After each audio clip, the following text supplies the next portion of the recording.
পঞ্চম শ্রেণীর বাংলাদেশ ও বিশ্ব পরিচয় এই বইটি থেকে পড়া হচ্ছে দ্বিতীয় অধ্যায়, এবং দ্বিতীয় অধ্যায়ের ২ নম্বর পাঠ হলো বাংলায় ব্রিটিশ শাসন। তো বাংলায় ব্রিটিশ শাসন এই অংশটিতে বলা হচ্ছে, এটা পড়া হচ্ছে ১২ নম্বর পৃষ্ঠা থেকে, যে ১৭৫৭ থেকে ১৮৫৭ সাল পর্যন্ত ১০০ বছর এদেশে ইস্ট ইন্ডিয়া কোম্পানির শাসন চলে। ইতিহাসে যা কোম্পানির শাসন নামে পরিচিত। কোম্পানির প্রথম শাসনকর্তা ছিলেন রবার্ট ক্লাইভ। অর্থাৎ রবার্ট ক্লাইভ, যিনি সিরাজউদ্দৌলাকে পরাজিত করেছিলেন, ইনি ছিলেন মূল সেনাপতি ইংরেজ বাহিনীর, এবং তিনি হচ্ছে এই কোম্পানির প্রথম শাসনকর্তা।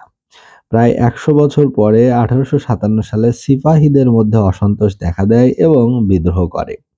ইংরেজরা এই বিদ্রোহ দমন করলেও শাসন ব্যবস্থা আগের মতো চালাতে পারেনি। অর্থাৎ ইংরেজদের শাসন ব্যবস্থায় একটা ঝাঁকি লাগে, ইংরেজদের প্রশাসনে একটা দমকা বাতাস লাগে এই সিপাহী বিদ্রোহের মাধ্যমে।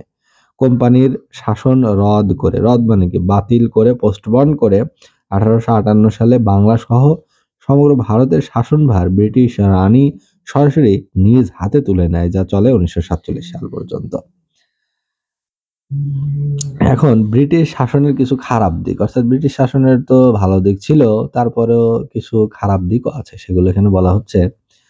যে ভাগ করো, শাসন করো, অর্থাৎ ডিভাইড অ্যান্ড রুল, এই নীতির ফলে এদেশের মানুষের মধ্যে জাতি, ধর্ম, বর্ণ এবং অঞ্চল ভেদে বিভেদ সৃষ্টি হয়। তার ফলে বলা হচ্ছে অনেক কারিগর বেকার ও অনেক কৃষক গরিব হয়ে যায় এবং বাংলায় দুর্ভিক্ষ দেখা দেয়। এই ভয়াবহ দুর্ভিক্ষ বাংলায় ১১৭৬ সালে, যেটা ইংরেজি ১৭৭০ সালে হয়েছিল, যা ৭৬-এর মন্বন্তর নামে পরিচিত। তারপরের পয়েন্টটা হলো অল্প সংখ্যক জমিদার অনেক জমির মালিক হন এবং বাংলার সংখ্যাগরিষ্ঠ মানুষ মালিকানার সত্ত্ব হারান বা মালিকানাত্ব হারিয়ে ফেলেন। এখন বলছে ব্রিটিশদের কার্যক্রমের মধ্যে আরো যা ছিল, অর্থাৎ কিছু উন্নতির কথা বলা হচ্ছে, পজিটিভ দিক, সেটা কি ছিল? যে নতুন নতুন স্কুল, কলেজ, বিশ্ববিদ্যালয় ও ছাপাখানা প্রতিষ্ঠার ফলে শিক্ষা ব্যবস্থার উন্নতি হয়।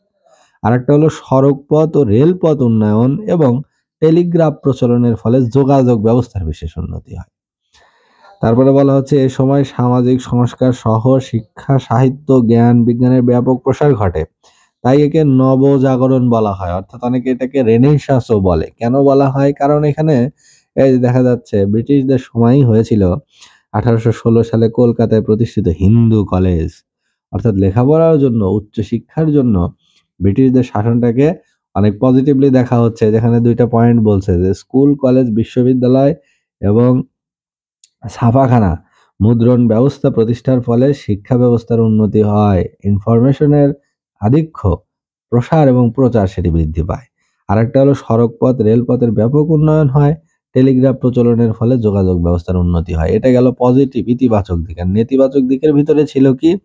সেটা হলো ডিভাইড অ্যান্ড রুল, অর্থাৎ ভাগ করো, শাসন করো। যে এলাকা ভাগ করে শাসন করার সুবিধা হয়, ওইভাবে বিভিন্ন এলাকাকে সেগমেন্ট আকারে ছোট ছোট অঞ্চলে বিভক্ত করে মানুষের মধ্যে দেখা যাচ্ছে জাতি, ধর্ম, বর্ণ এবং অঞ্চল ভেদে একটা বৈষম্য বা পার্থক্য সৃষ্টি তারা শুরু করে।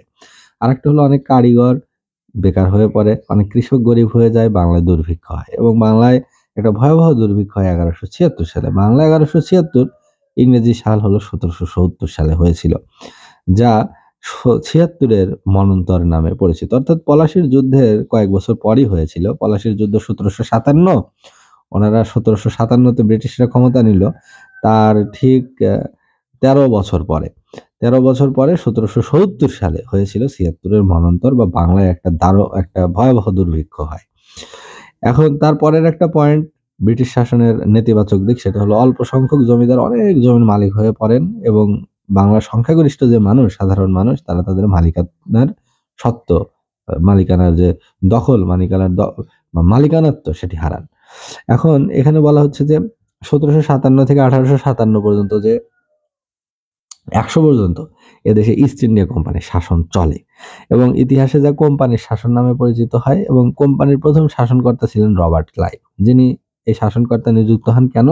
কারণ তিনি নিজেই ওই সিরাজউদ্দৌলাকে পরাজিত করেন, তারই পুরস্কার হিসেবে তাকে এই দায়িত্ব দেওয়া হয় এবং তিনি এই দায়িত্ব পালন করেন। তিনি প্রথম ইস্ট ইন্ডিয়া কোম্পানির শাসনকর্তা ছিলেন এবং এই ১৭৫৭ থেকে ১৮৫৭, ১০০ বছর বেশ ভালোই চলছিল। হঠাৎ করে ১৮৫৭ সালে সিপাহীদের মধ্যে অসন্তোষ দেখা দেয় এবং তাদের মাঝে একটা বিদ্রোহ হয়। এবং এই বিদ্রোহের ফলে এই বিদ্রোহ ইংরেজ সরকার দমন করতে পারলেও শাসন ব্যবস্থা আগের মতো আর স্মুথলি চালাতে পারত না। কোম্পানির শাসন রদ করে অবশেষে পরের বছর 1858 সালে বাংলা সহ সমগ্র ভারতের যে শাসনভার সেটি